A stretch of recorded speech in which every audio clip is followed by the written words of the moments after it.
kitab Imamat. Kita mulai membaca pasal-pasal yang awal sampai dengan pasal 11 yang berbicara tentang aturan-aturan makanan yang kosher dan yang tidak kosher. Permulaan kitab Imamat yang kita bahas sekarang ini. Jadi mulai dari kolom ketiga paling bawah itu tertulis kitab Wayikra el Mose Wayiddaber Adonai Elau Meohel Mu'et Lemor. Kemudian sampai ayat 2 ini, Daber el Bene Yisrael vi amarta alehem Adam ki yakrib mihem karban Adonai min habihimah min habakar umin hason takribu et kariban hem. Jadi dari awal pembahasan kitab Imamat ini sudah bicara tentang korban yang untuk bangsa Israel secara khusus adalah suku Lewi. Jadi Wayikra, maka dia memanggil atau Tuhan memanggil Musa dan berfirman kepadanya dalam kemah pertemuan, berbicaralah kepada orang Israel. Maka kitab Imamat ini tentu dengan segala aturan-aturannya tentang hukum yang halal dan yang haram, korban bakaran, korban penebus salah, korban penebus dosa, itu memang ditujukan untuk Bene Israel, untuk orang-orang Israel. Dan katakanlah kepada mereka, yaitu mereka orang Israel, apabila seorang di antaramu hendak mempersembahkan persembahan kepada Tuhan, haruslah persembahanmu itu persembahkan itu dari ternak behemah, yakni dari lembu sapi, yaitu bakar, bahasa Arabnya juga sama. Kemudian dan kambing domba. Nah ini tentu teks ini bukan tanpa kebetulan, karena memang ini berbicara tentang bangsa Israel. Nah, saudara-saudara, kita sebelum masuk di dalam pembahasan tentang makanan yang kosher dan yang tidak kosher, kita akan melihat secara sistematik, mungkin hanya sambil lalu saja, tentang jenis-jenis korban yang dimuat dalam pasal 1 sampai pasal 9, dari pasal 1 sampai sebelum pasal 11 lah.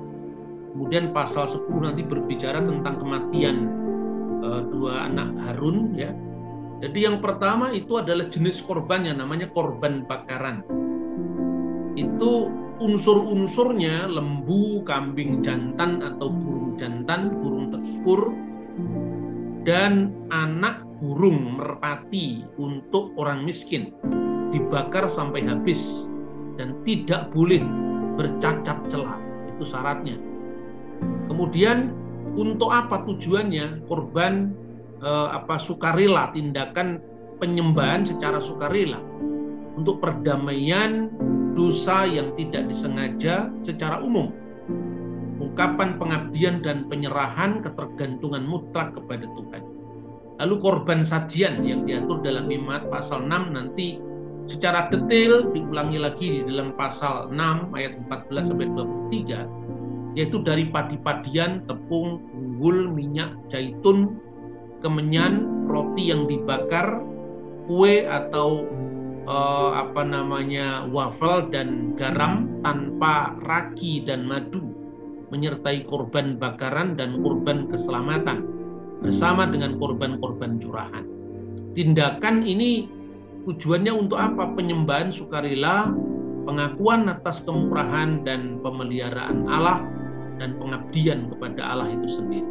Lalu korban keselamatan yang diatur dalam Imamat pasal 3 ayat 2 dan kemudian diteruskan dalam pasal 7 ayat 11 sampai ayat 34. Binatang yang tanpa cacat celah berupa lembu atau kambing domba yang bersamakan dengan aneka roti. Tindakan ini tujuannya adalah penyembahan sukarela, ucapan syukur dan persekutuan, termasuk di dalam perjamuan kasih. Lalu korban penghapus dosa di muat dalam Imamat pasal 4 ayat 1 sampai 8 dan 13, kemudian diulang lagi dalam pasal 6, pasal 8 ya. Intinya ada unsur-unsurnya: lembu muda untuk imam besar dan jemaah, kambing jantan untuk pemimpin, kambing betina dan anak domba untuk orang awam, tekukur dan anak burung merpati untuk yang miskin, dan 1/10 eva tepung yang terbaik yang untuk orang yang sangat miskin. Nah, apakah yang dijadikan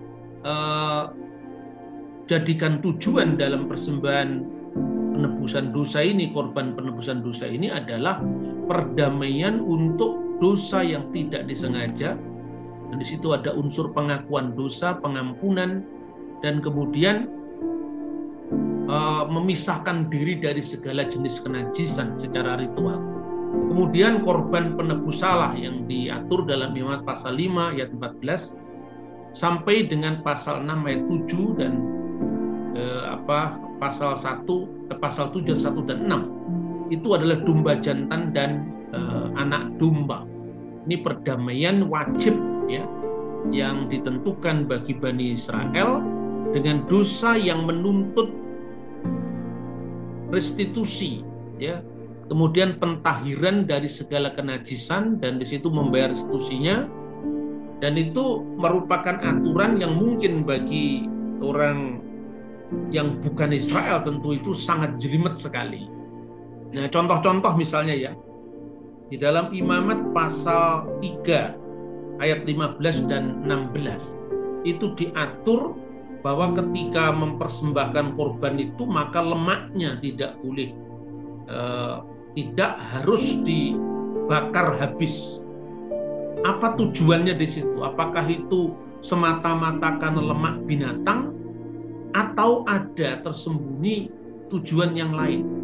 Sebab konteks dalam hukum-hukum Tuhan yang sangat jelimet untuk Bani Israel itu adalah konteks ketaatan ketika mereka dipersiapkan sebagai bangsa yang sedang eksodus menuju ke tanah perjanjian sesuai yang diamanatkan atau dijanjikan Tuhan.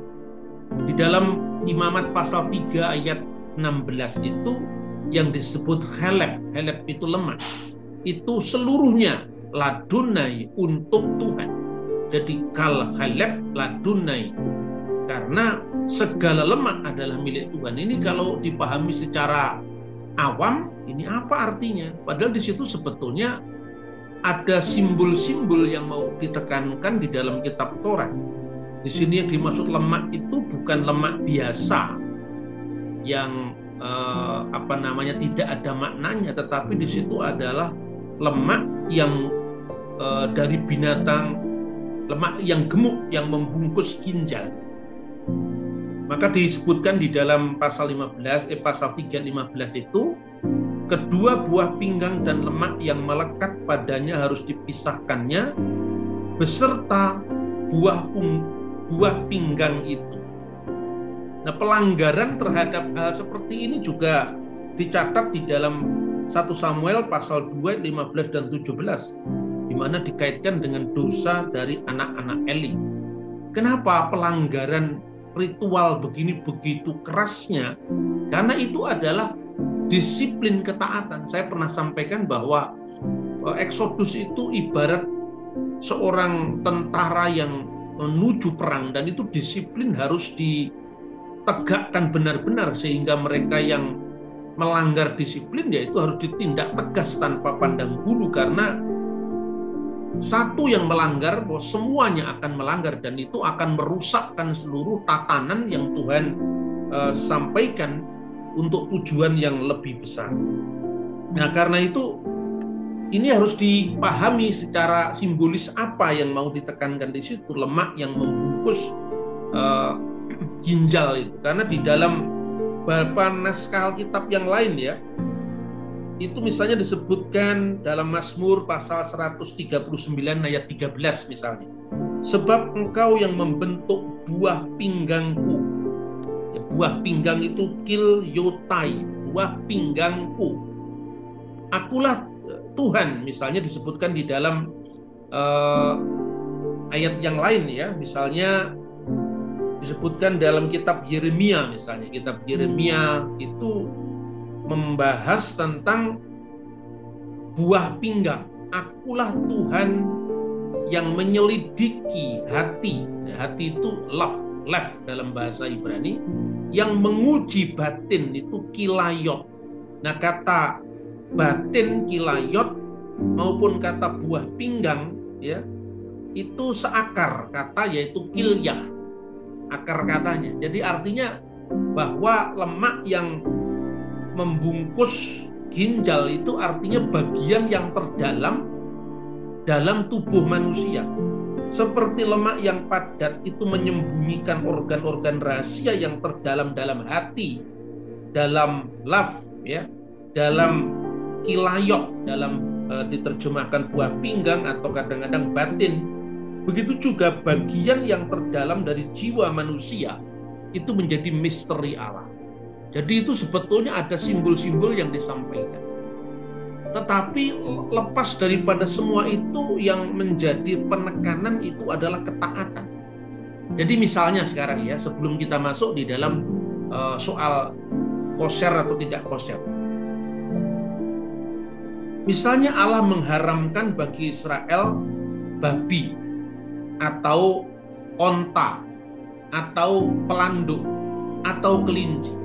Tidak perlu dicari kenapa itu tidak boleh dimakan, mungkin secara medis dan sebagainya. Tetapi penekanannya itu adalah karena itu dilarang maka tidak boleh dimakan. Jadi ketaatan yang mutlak, absolut kepada perintah Tuhan.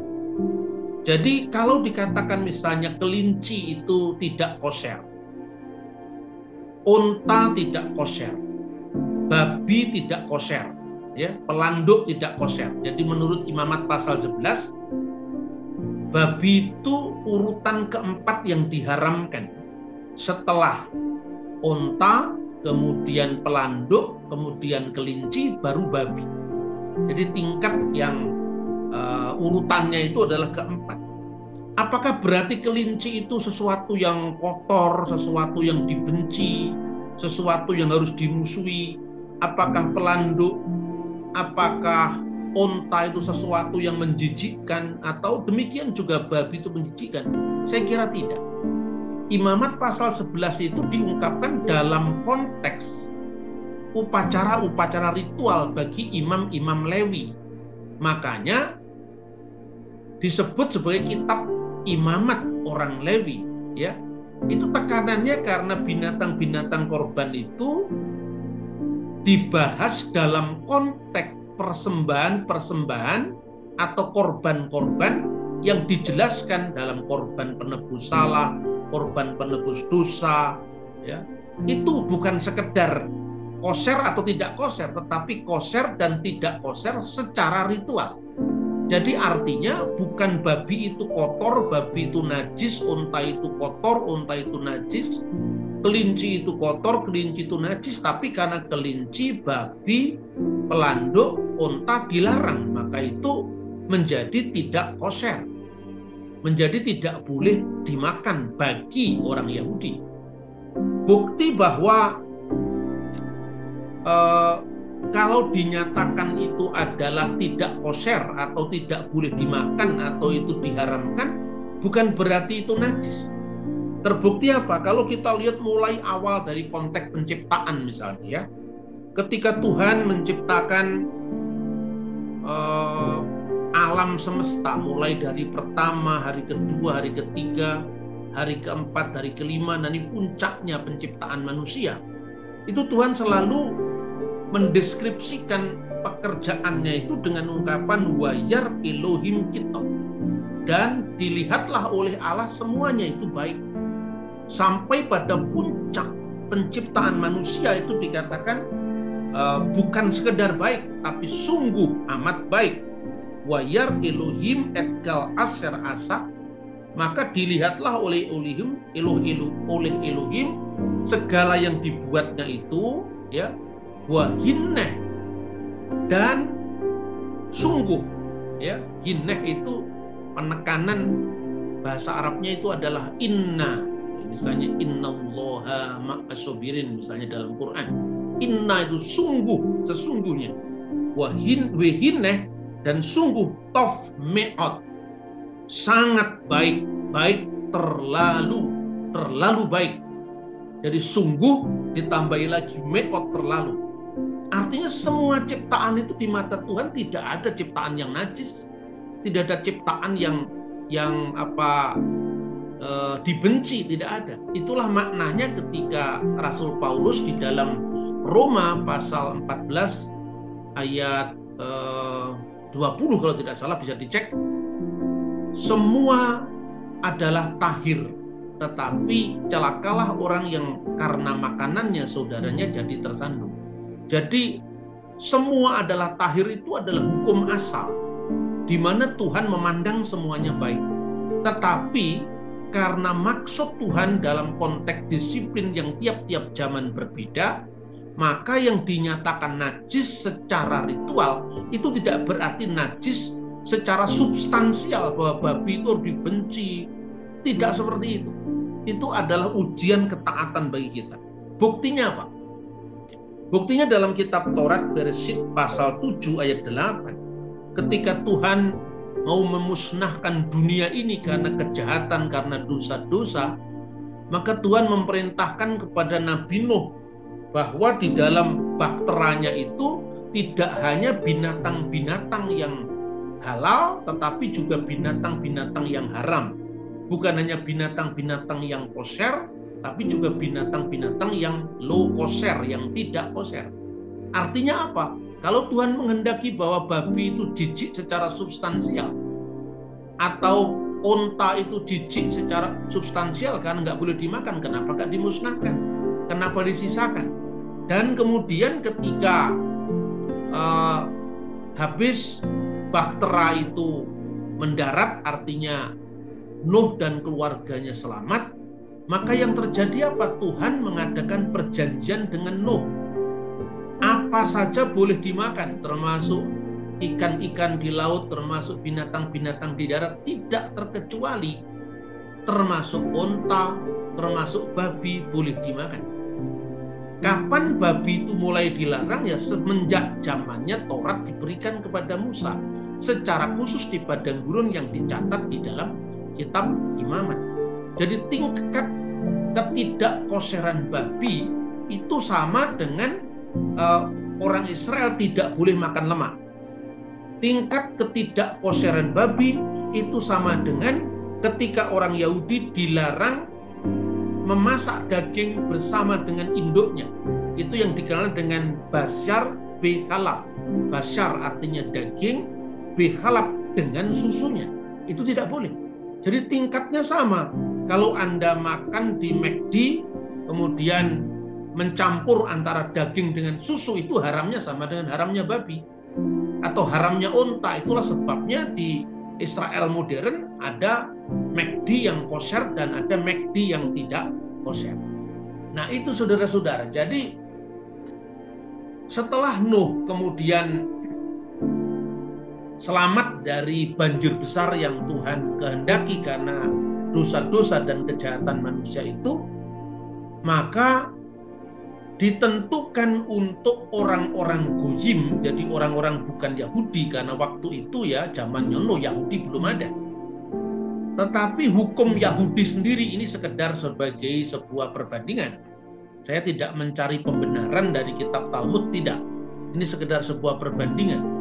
Traktat Sanhedrin 56a misalnya mengatur bagi orang-orang Goyim, di mana orang-orang Goyim tidak diberlakukan hukum Musa, yaitu Imamat pasal 11. Jadi Anda itu mau Batak, mau Ambon, Jawa, ya kemudian Filipin, Hindu, Buddha, Islam, kita ini semua sama-sama Goyim. Jadi tidak ada yang lebih dari satu dan yang lain di mata orang Yahudi. Jadi derajatnya orang Kristen yang Goyim ya, bukan orang Kristen yang Yehudim, orang Kristen yang menerima hukum Taurat, itu kira-kira ya sama dengan orang-orang Goyim yang lain. Ya, misalnya, oleh karena apa? Orang Goyim itu bukan dibenci oleh Tuhan juga. Karena kepada mereka diberikan hukum tersendiri, yaitu yang dikenal dalam rumusan para rabi, ya.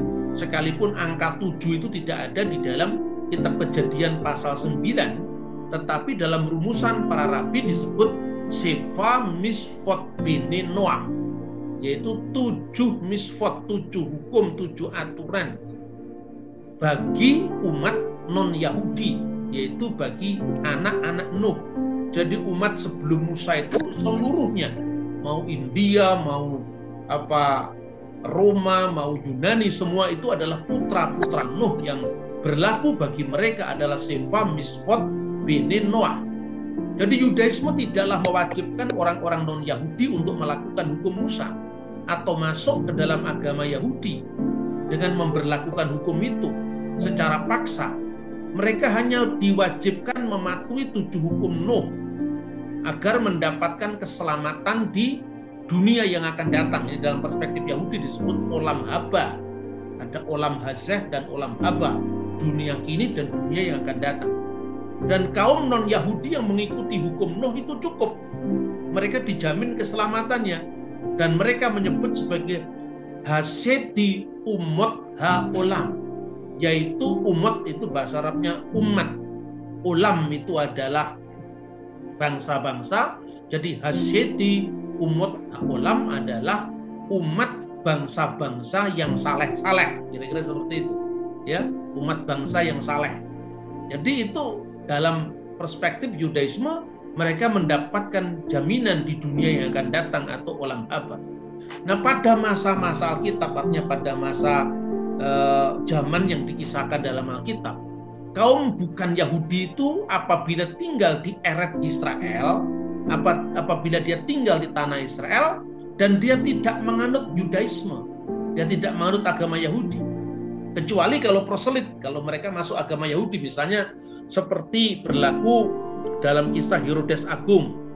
Herodes Agung itu dari suku Edom yang rasnya termasuk bangsa Arab, yang kemudian masuk agama Yahudi, maka berlaku bagi mereka hukum agama Yahudi. Itulah yang disebut orang-orang proselites, orang-orang yang disebut sebumenois, orang-orang yang takut kepada Allah sekalipun rasnya bukan Yahudi tapi mengikuti hukum Yahudi, makanya berlaku atas mereka hukum Musa. Tetapi apabila mereka tinggal di tengah-tengah negara atau di tengah-tengah umat Israel, di tengah-tengah Eret Israel, di tengah-tengah tanah Israel, maka mereka statusnya disebut Geir Tosaf, penduduk asing yang baik, ya. Dengan syarat mereka mematuhi hukum Nuh. Jadi syaratnya bukan hukum Musa karena mereka bukan Yehudi, tapi mereka Goyim. Syaratnya mengikuti hukum Nuh. Menurut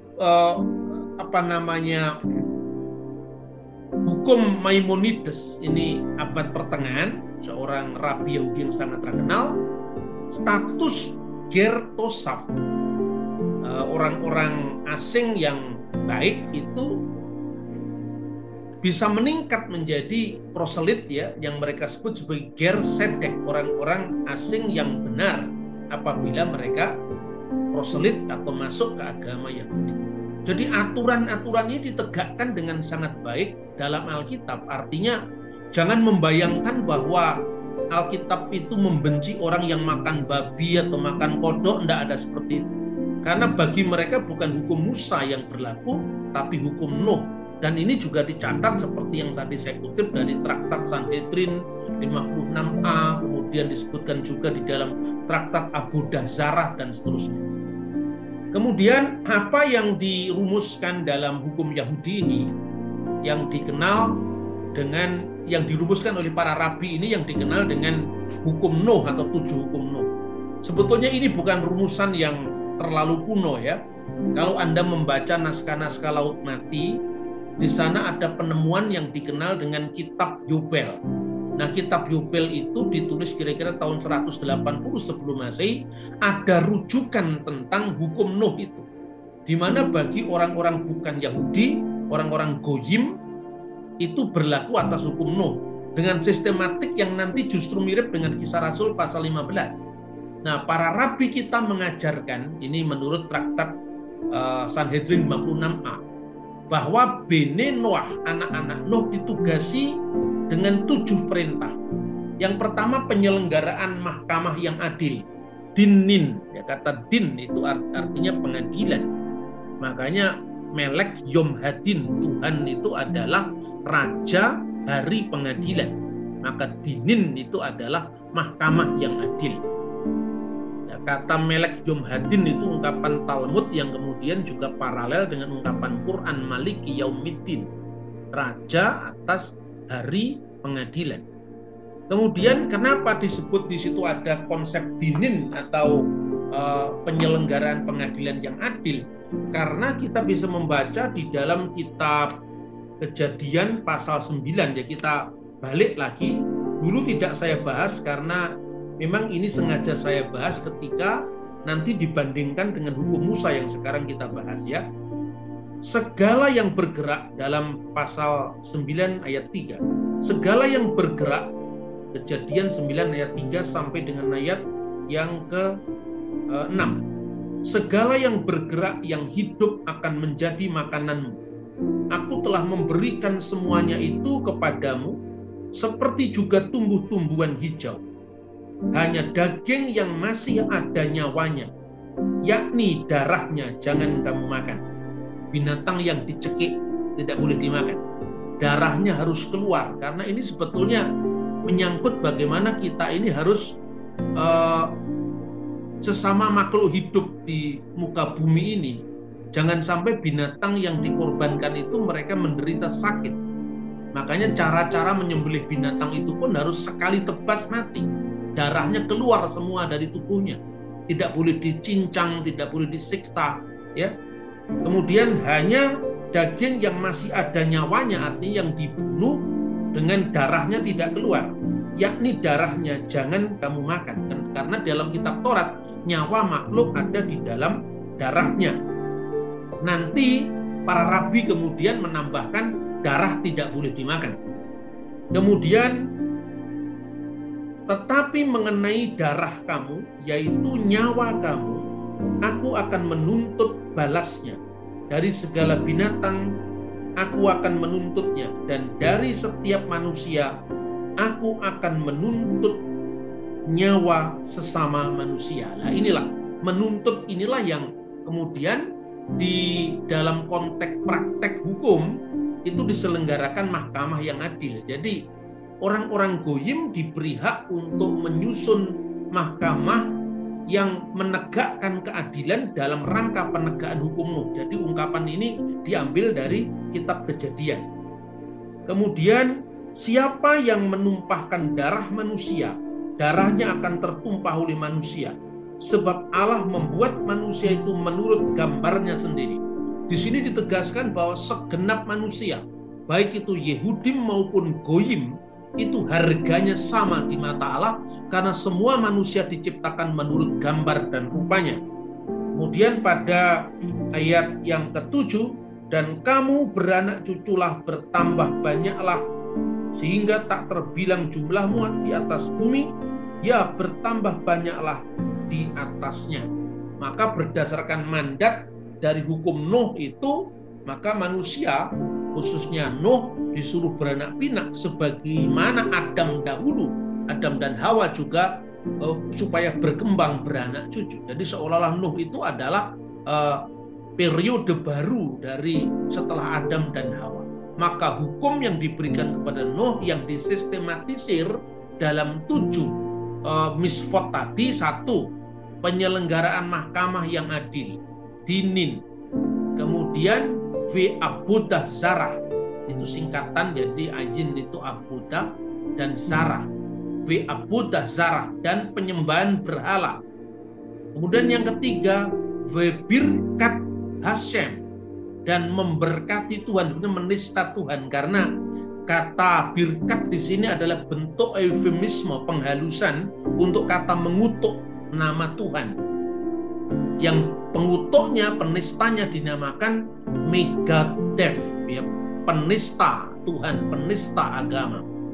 Jadi seperti birkat haminim, secara harafiah artinya berkat bagi orang-orang sesat, tapi itu eufemisme dari kutukan terhadap orang-orang sesat. maka Birkat Hasem mengutuk Tuhan. Lalu imoralitas seksual, ya, Vegilui Arayot, ya, melakukan imoralitas seksual. Kemudian yang berikutnya adalah Vesefikut Damim, penumpahan darah. Maka ungkapan dan darah manusia dituntut, ya, itu konteksnya adalah pembunuhan.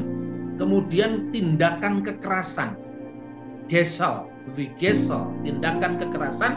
Dan yang terakhir adalah efer min hakai, yaitu makan binatang yang ada darahnya, yang di dalamnya masih ada darah. Itu saja hukum Nuh yang berlaku, tidak berlaku hukum Musa. Jadi saya ulang lagi, Anda mau Batak, mau Jawa, mau Cina, mau Papua, Anda goyim, saya goyim bersama dengan Anda, bukan kita Yahudi, maka hukum Musa itu hanya berlaku bagi orang-orang Yahudi. Jadi jangan merasa kalau Anda tidak makan babi, Anda lebih kitab Taurat. Anda masih makan onta, masih makan belut, masih makan cumi-cumi, masih makan udang. Itu semua kan tidak kosher, ya. Itu kira-kira pandangan kitab Taurat, dan kemudian diteguhkan, dirumuskan lebih detail dalam hukum Yahudi. Nah, maka kalau bisa dibuat sistematiknya Imamat pasal 11 itu, berarti kan ayat 2, katakanlah kepada Bani Israel, ya, kepada Bani Israel, Bani Israel, inilah yang tidak boleh kamu makan. Jadi dari jenis mamalia, karnivora, itu binatang. Kita bisa membaca di dalam kitab Imamat pasal 11. Mari kita lihat teksnya. Ya, kalau Anda jelas teksnya, ya memang unta itu dilarang. Jadi derajat keharamannya atau ketidakkoserannya babi sama dengan Anda makan unta. Sama dengan tradisi orang-orang Arab tertentu meminum kencing unta sebagai obat. Itu sama derajatnya. Itu jijik secara ritual. Bahwa kemudian apa benar kencing unta itu memiliki fungsi medis, itu urusan lain. Tapi konteksnya di sini bagi orang Yahudi adalah ketaatan. Ya, sekalipun saya tidak percaya kalau kencing unta itu memiliki istilahnya khasiat, ya, saya tidak percaya itu. Tapi artinya kalaupun itu ya memiliki khasiat, tentu ini bukan juga dibenci, karena konteks kosher dan tidak kosher itu bukan kenajisan atau kejijikan secara substansial, karena semua itu adalah ciptaan Tuhan. Maka saya selalu mengatakan, terus babi ini salah yopo, kok kita harus marah sama babi, gitu. Itu kira-kira seperti itu. Imamat pasal 11. Lalu Tuhan berfirman kepada Musa dan Harun, katakanlah kepada mereka. Ayat 2, katakanlah kepada Bani Israel begini, inilah binatang-binatang yang boleh kamu makan dari segala binatang kaki 4 yang ada di atas bumi. Setiap binatang yang berkuku belah, yaitu yang kukunya bersela panjang dan yang memamah biak, boleh kamu makan. Ini misalnya sapi, kambing, boleh dimakan. Tetapi ayat 4, inilah yang tidak boleh kamu makan dari yang memamah biak atau dari yang berkuku belah unta, karena memang memamah biak tetapi tidak berkuku belah, haram itu bagimu. Unta. Juga pelanduk, karena memang memamah biak tetapi tidak berkuku belah, haram itu bagimu. Jadi kedua, pelanduk. Juga kelinci, karena memang memamah biak tetapi tidak berkuku belah, haram bagimu. Demikian juga babi, karena memang berkuku belah, yaitu kukunya bersela panjang tapi tidak memamah biak, haram itu bagimu. Dan seterusnya. Jadi kira-kira kalau disistematisir, tingkat yang pertama dilarang itu adalah daging unta, kemudian yang kedua pelanduk, yang ketiga adalah kelinci, dan yang keempat adalah babi. Tapi di antara mamalia, jenis mamalia itu kelelawar juga tidak boleh. Itu makanya paniki di Manado tidak boleh. Kuda tidak boleh dimakan. Jadi tingkat ketidakkoserannya sama dengan babi.